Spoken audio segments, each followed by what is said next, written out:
alam mo, gaya mo rin ako, takot, maraming baka. So sabi ko, why not tingnan ko kung paano nagraran yung business. So umatin ako sa webinar kasi wala nang mawawala sa akin kung susubukan ko or titingnan ko lang. Dati naman akong wala, diba? Ngayon, nung umatin ako sa webinar, nakita ko doon yung legalities, yung system, kung paano nagraran yung business, at yung mga tao na tutulong sa akin. So kasi importante yun eh. May mga taong tutulong sa'yo kasi nga para hindi ka maligaw or para hindi ka mangapa. At sinik ko rin kung legit ba talaga. Nung napatunayan ko na legal, hindi na ako nagdalawang isip. So I decided na gawin ko ang online business na to.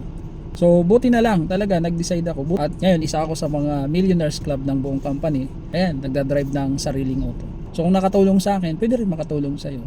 Kung kaya ko, kaya mo rin, 'di ba? Baka nga mas magaling ka pa sa akin. So kung interesado ka rin, kung sawa ka na sa pagiging empleyado or dyan sa ginagawa mo, why not? Mag-comment ka lang o di kaya message mo ako. Tulungan kita. See you.